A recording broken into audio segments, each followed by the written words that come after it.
Hello and welcome, viewers of AVG News. Mxolisi Ncube is my name.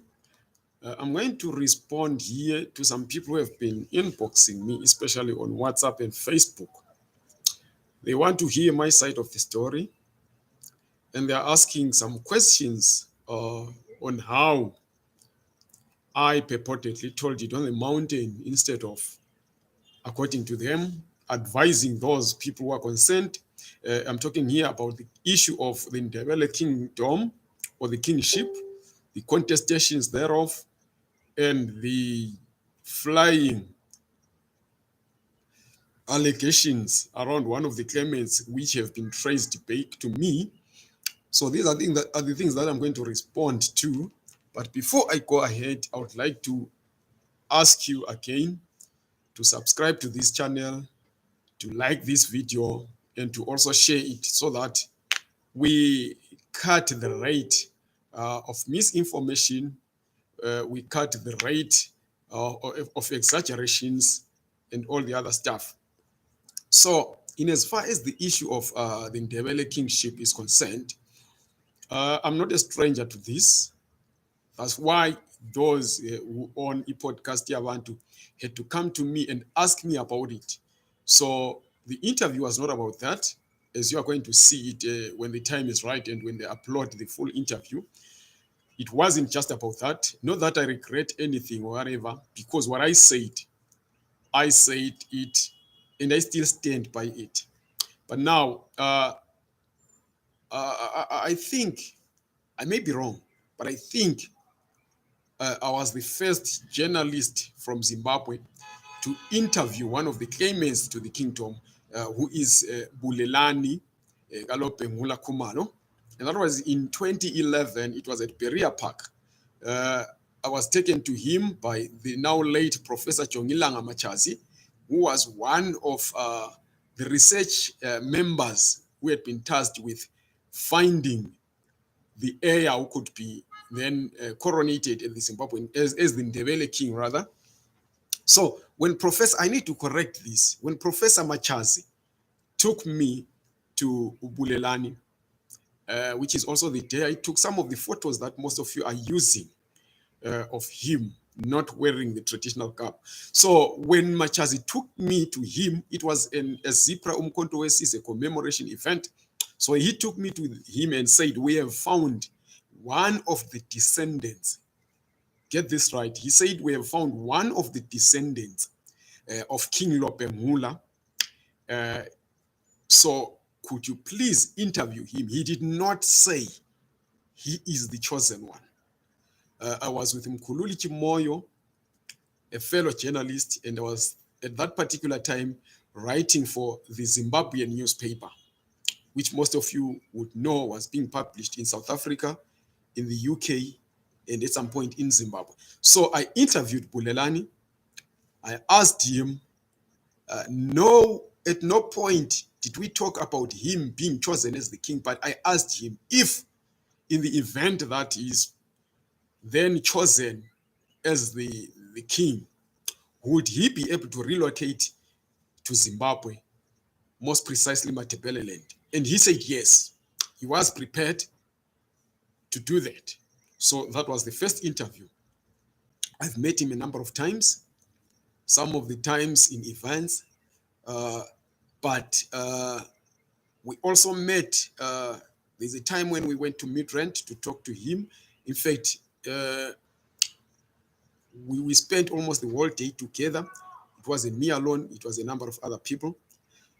So that is as far as it goes. And he was even complaining that I had abandoned him.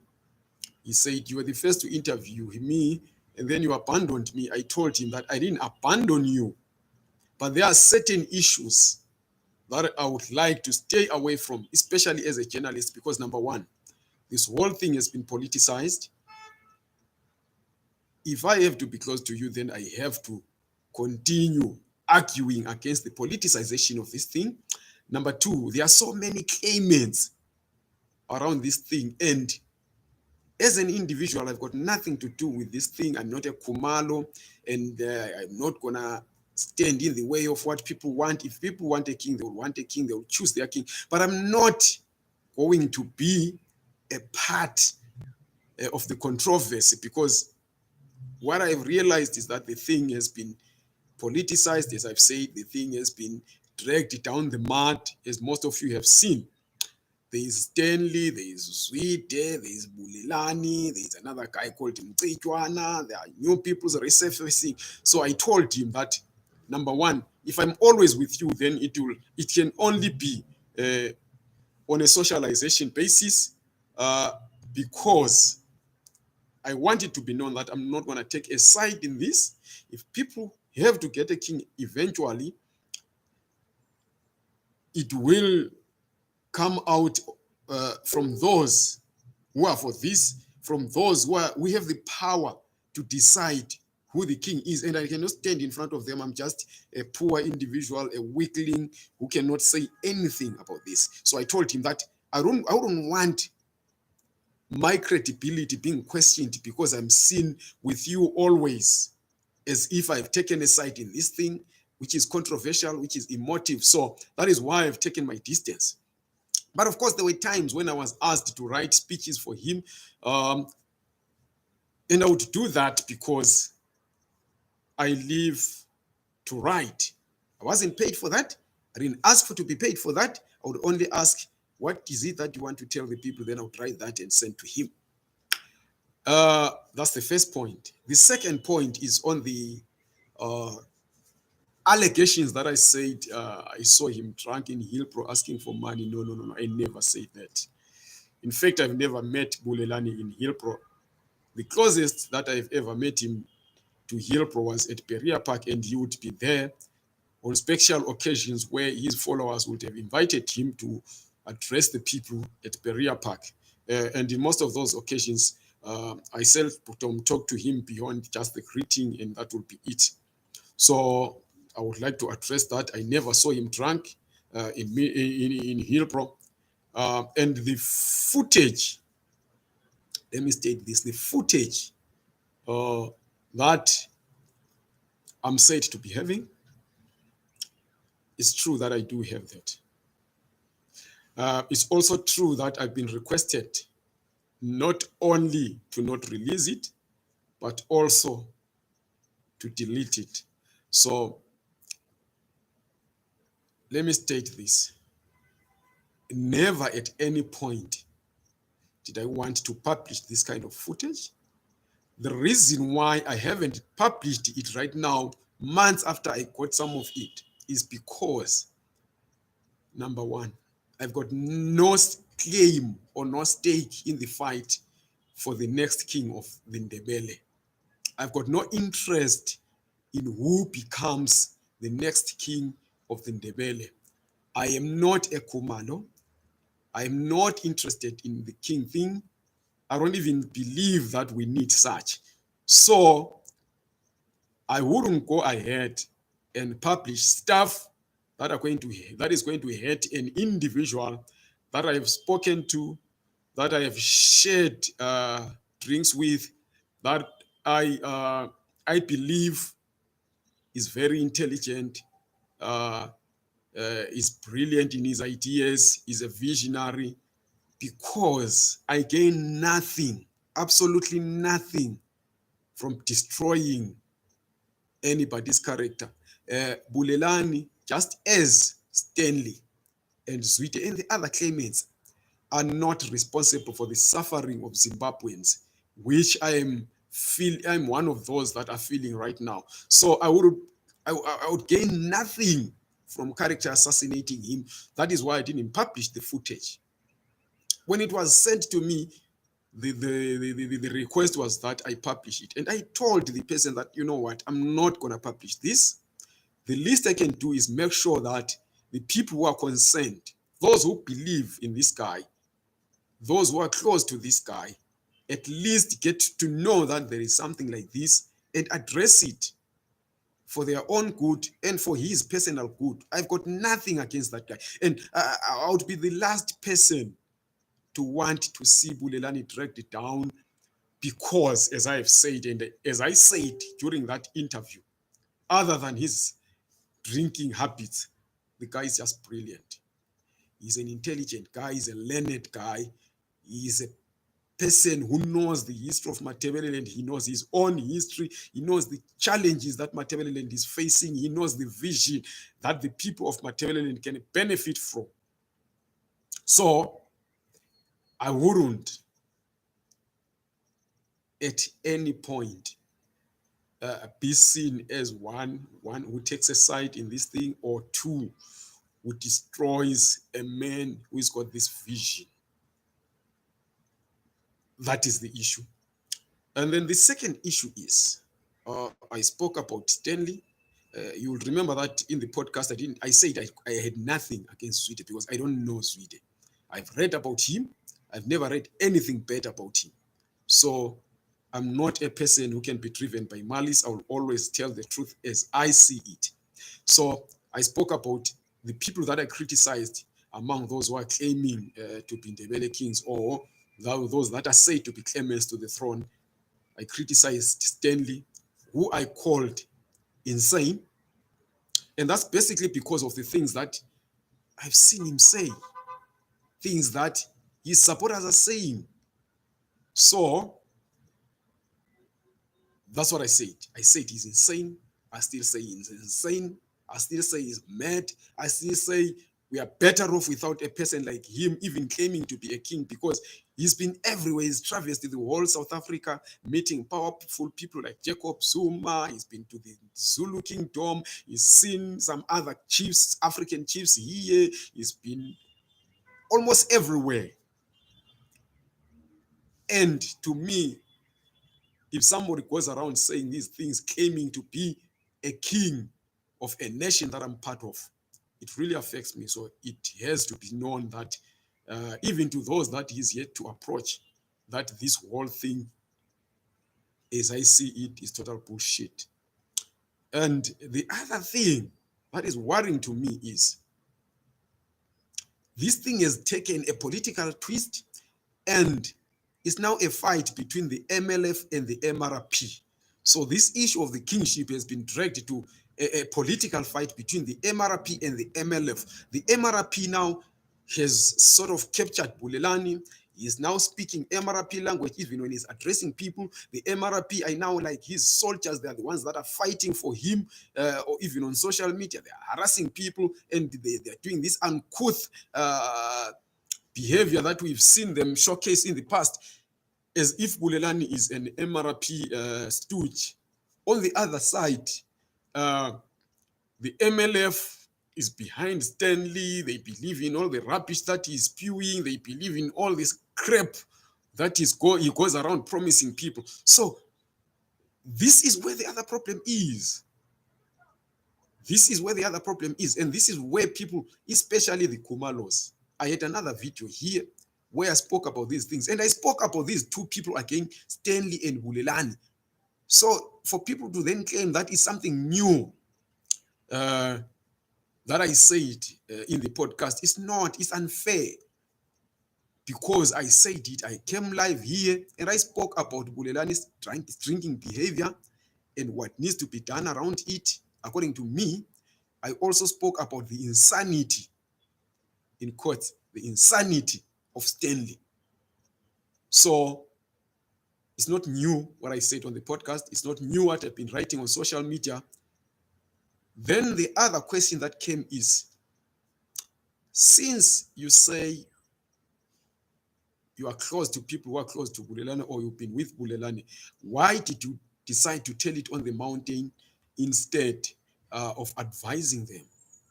And my first point is, why would I be seen to be somebody who advises the king when I'm not part of his advisory panel? And when I say king, I'm talking about either of them, because they claim to be kings. Stanley claims that he was coronated in the same way that Bulelani's handlers rather claim he was coronated, which means we have two kings. Why would I be seen advising Bulelani, and why would I be seen advising Stanley? I believe that these people have got their advisors. So the best that I did is, the closest that I have ever officially communicated with them, other than the interview that I did with Bulelani, is through their spokesperson. and I'm in good talking terms, unless maybe something has changed after the podcast. I've been in good talking terms with both the spokesperson of Stanley, who is Mr. Greta Sivanda, whom I have also interviewed on this channel. The video is there when I interviewed him on YouTube, on Zoom, and I posted it here on YouTube. I interviewed bondmen a number of times, including interviewing each of them about each other. So the other thing is the insanity that I believe uh, is affecting Stanley. I did communicate it with Greta Sivanda. If he's somebody who is truthful, he will tell you that I sent him a message, messages on WhatsApp soon after Stanley addressed the people at the Berea Park, Mshangane Park, or Peteru Park. I attended that event. There were a number of people, about 30 of them, members of the MLF, almost all of them. It was a cold day, and I heard Stanley address them. That is when I realized that no. There's something wrong with this guy mentally. I'm not a doctor. Maybe it's an act that he's pulling, but that's when I came back and said, no, Greta. I even told Greta that you are better off dissociating yourself with this guy, because I believe there is something mentally wrong with him. I told Greta that. Then I called bondman after I got the footage, the last footage. I've got 3 videos that I received. I called bondman from my office work, a landline, and told him that, why don't you sit down with this guy? Because I've been given footage of him drunk and misbehaving. I've interviewed people that he has called to beer halls, asking for them to pay his bills. And this doesn't bode well for whatever you guys are trying to do. So I called bondman Khumalo and told him that. And even bondman didn't want me to come out, and he didn't want it to be known that I am the one who would have given him that kind of information. But he agreed that they are going to sit down as the royal council and address this issue. He even assured me that this king thing would not be a one-man decision, but would be a collective effort. There would be people around the king who will be advising him and taking decisions with him. I understood that, but I said, for the dignity of this thing, why don't you sit down with him and advise him against such kind of behavior? If he drinks, we can't stop people from drinking, but he must do it with the decorum of a king.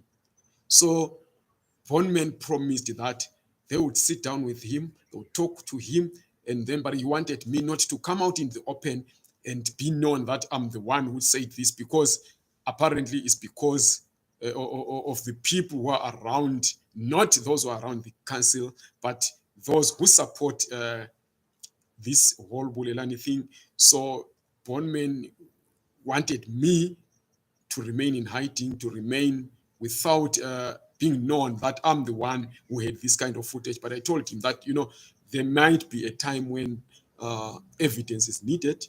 And if you hide where you got that, then we are not solving anything, because anything, hearsay can just be dismissed as just such hearsay. So I came out, did another recording, a live video, a month or 2 ago, when I spoke about Stanley's insanity and Bulelani's drinking behavior.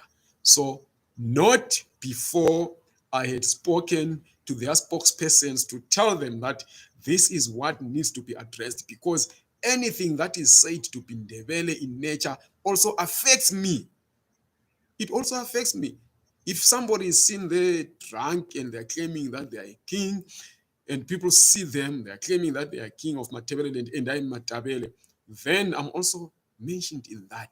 So the reason why I came out and told people that I've got this footage was because I wanted this thing addressed and I wanted the gravity of this matter to be known and felt so that those who are responsible for reigning these guys do so.